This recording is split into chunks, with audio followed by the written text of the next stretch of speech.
Hey, so I just saw Shin Kamen Rider. I just found out my Uber back to my hotel. Yeah, my hotel. There were no theaters playing it in my area, so I actually booked one night in a hotel in a different state just to see this movie. And my Uber back to the hotel is not going to be here in about 20 minutes, so I thought I'd get some thoughts out. So it was a very, I thought, uniquely Anno take on the IP. Like, there's a lot of ideas in it that don't feel very Kamen Rider, but they feel very End of Eva specifically. There's a character whose whole motivation is practically identical to Seilei's motivation from that movie. I'm struggling to come up with interesting things to say.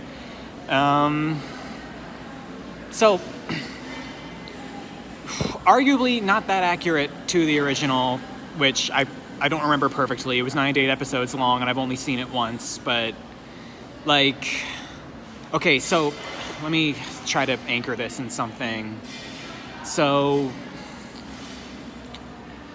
give me a sec. So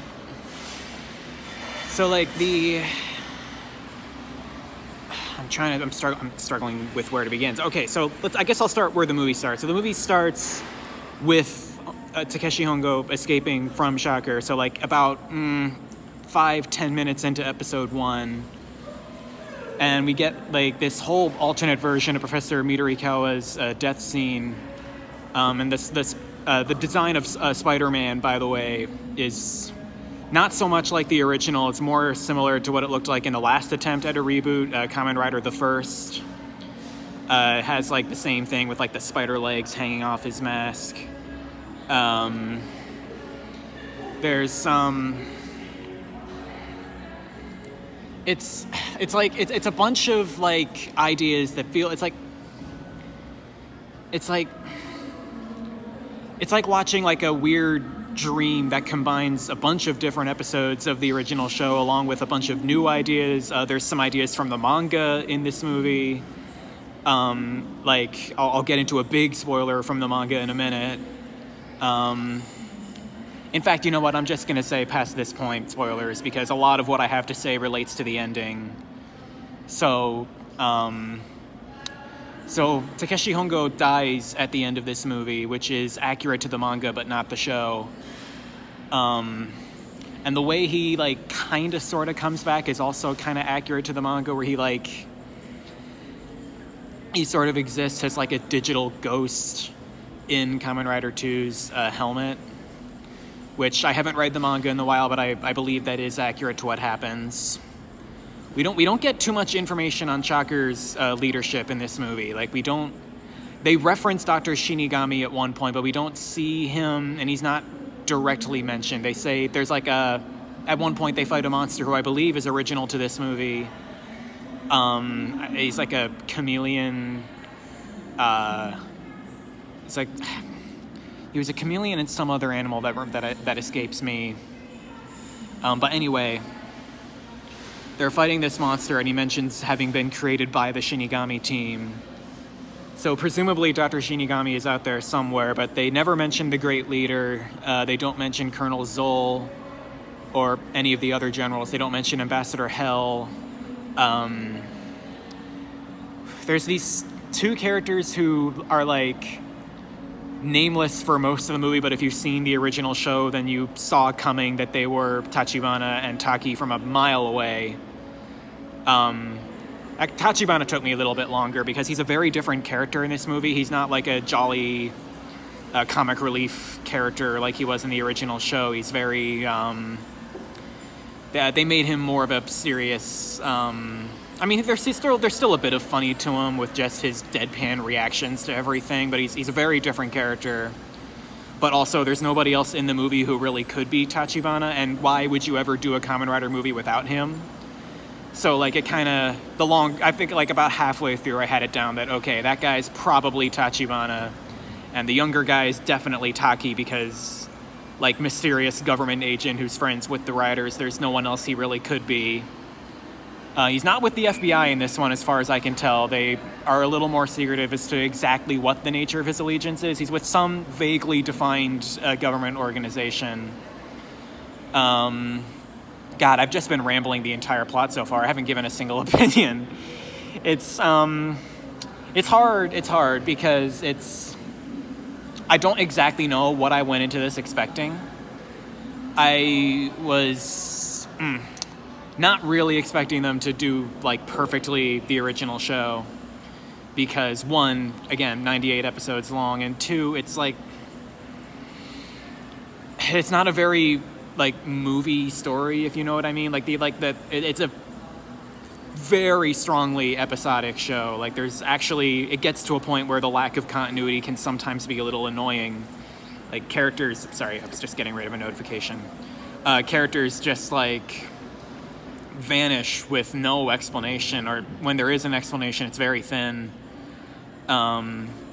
So that brings me to a point, actually, that I can express an opinion on. So the way that Ruiko Midorikawa is handled in this movie, so she is barely a character in the original show, as you know if you've seen it. She allegedly went with Hongo to Europe when the actor got injured, but we never saw her again after that point. She was never mentioned again after that point. When Hongo did finally come back to the show, he was with 3 completely different women, 2 of whom were eventually gone by the end of the show, with no explanation.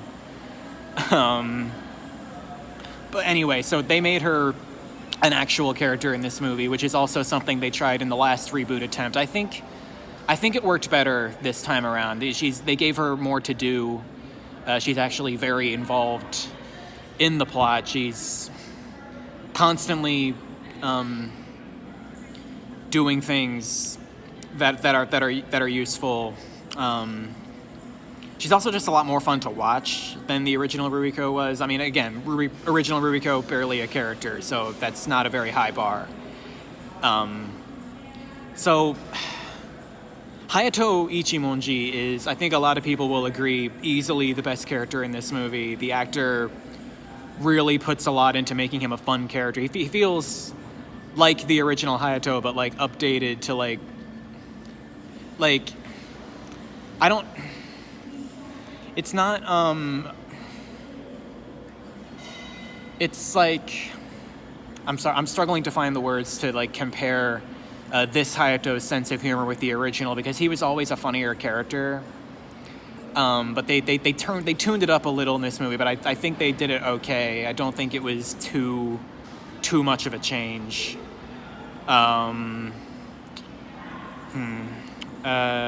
Sorry, I'm trying to see if I can get my eyes to line up with it's not happening. Okay, other things to say.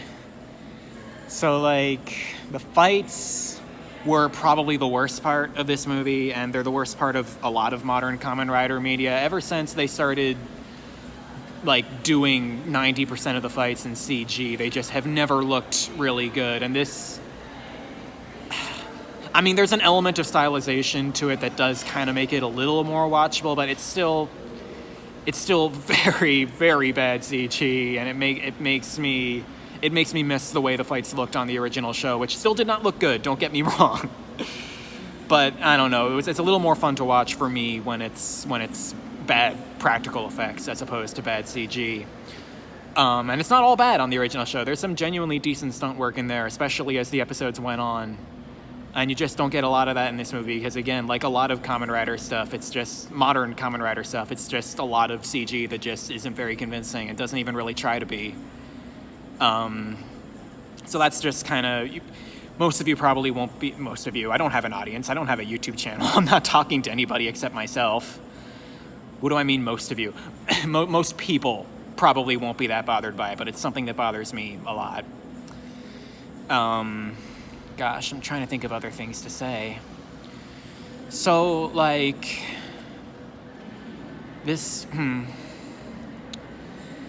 yeah, it's like, okay, I'll mention this. So there's a lot of music in the movie that comes directly from the original show. Like, it's not even, like, remastered or, like, re-recordings of the original music. It's literally the original music. Like, again, they use the same recordings. I thought that was really cool. I thought some of the ways they chose to use that music was a bit weird. Like at one point they used the theme, the da na na na na na, like the Shocker battle theme. They play that while a new one of the monsters, Wasp Og, they're called Ogs in this movie. I forgot, I should have mentioned that earlier. But like Wasp Og is just like monologuing while nothing really happens. It was a weird choice to use like one of the main fight themes from the series during that. But for the most part, I thought the soundtrack to this movie was pretty good. A lot of the new tracks were really exciting. There was I was very surprised to see in the credits that Lotus Juice worked on this movie, who did a lot of rap music for Persona 2 and I believe Persona 3 as well. So yeah, soundtrack is really, really good, both old and new. And the movie ended with the original theme music, and a bunch of us were kind of like under our breath, kind of singing along in the theater. That was kind of fun. That was really fun, actually. I think that was my favorite part of tonight. Gosh, I think I'm basically out of... I never had anything interesting to say. This recording sucks. I'm probably not going to post this anywhere, but I might watch it back later tonight. So yeah, that's pretty much all I have to say about Shin Kamen Rider. It's a very... I guess I'll say this. So like the movie, I don't think anyone really expected it to be the entire original Kamen Rider story. Which it isn't. It ends after a battle with Kamen Rider Zero, who I believe is from one of the manga spin-offs. I haven't read all of them. I haven't read any of them actually, except the original manga. But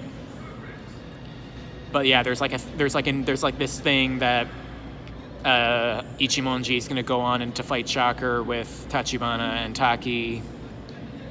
I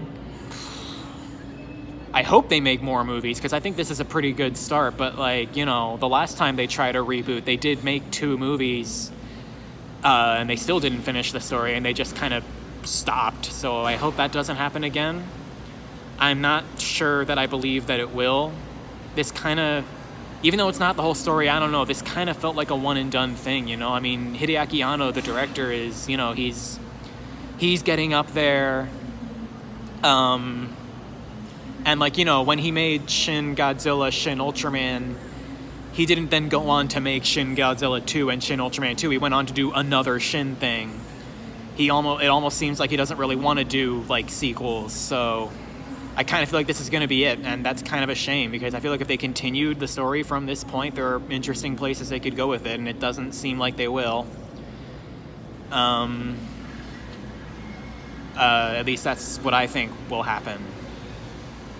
So, yeah, overall, I thought it was pretty good for the most part. I mean, there's like, again, I complained a lot about certain things, but I think it's a pretty solid take on the IP, especially if you happen to like Anno. I think there's a lot in here. There's a lot of him in this movie, like especially a lot of the wider shots. There were moments of calm that felt like Ava to me, and I think a lot of people will appreciate that if they appreciate his work.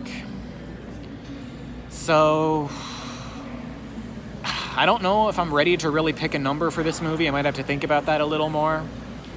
I'm leaning towards like a 7.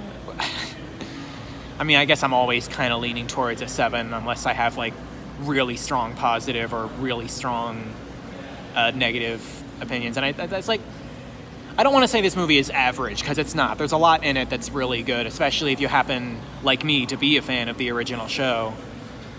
Yeah, listen to me, a fan of the original show. I just admitted I've only seen it once, but give me a break. It's 98 episodes. Okay, so yeah, just watch it if you can, and if you like Kamen Rider, I think you'll have fun with it. I don't know who I'm talking to. Nobody's going to see this except me. I have a YouTube channel, but I never post anything on there, and nobody cares about it. But anyway, yeah.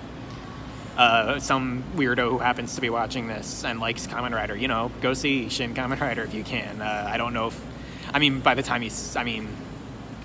yeah, like, see it. There's probably going to be a physical release. There was a physical release of Shin Ultraman and Shin Godzilla. I can't imagine the pattern would stop now. So yeah, see it.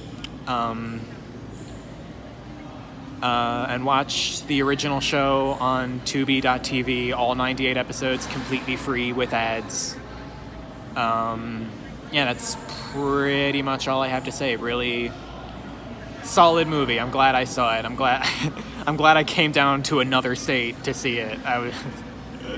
God, that would have been so funny if the movie sucked. It would yeah. So one more thing I want to mention. So they do a thing in this movie where every time a character who's associated with Shocker dies, their body turns to like foam on the ground, and that is accurate to the original show. And I love that they kept that in because it was such a mark of like the low special effects budget back in the day, and they like. There are moments. I mean, like it looks silly every time they do it, but it's like it's a perfect. It's the way in which Kamen Rider looks silly. It's very on-brand silliness, and I love that they kept that detail in. It feels very.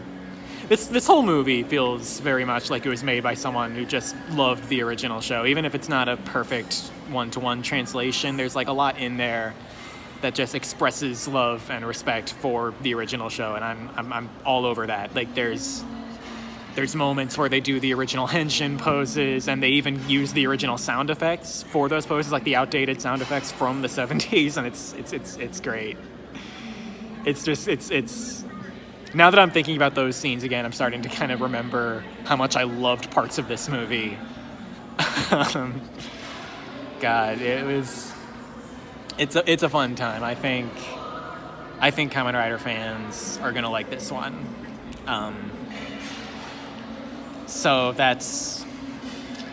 I believe that's pretty much all I have to say. I don't think there's really anything I've left out that I really have any comments on. Yeah, I think that's pretty much it. So my Uber, let's see, I've been recording for about 17 minutes, so my Uber is probably going to be here in about 5. So yeah, let's go ahead and end the video here. Thanks. Nobody's going to see this, but if you somehow saw it, thanks. So I'm back in my hotel room now, and I just realized there's like one more thing I wanted to add, particularly regarding Anno and this movie. So like there's a scene about a third of the way through the movie where Ruriko and Hongo get in an elevator together, and and I just thought, oh no, but then it just instantly cut to them arriving at their floor. Like we don't even see them in the elevator for more than like a second, if that. Like they don't even finish getting into the traditional elevator scene positions before the scene just abruptly cuts to them stepping out of the elevator on their floor. And I just thought that was really, really funny. And I don't know if that was an intentional reference to the elevator scene from Ava, but I just found it very funny. So yeah, I guess that's my very short part 2 to the Shin Kamen Rider video. So yeah.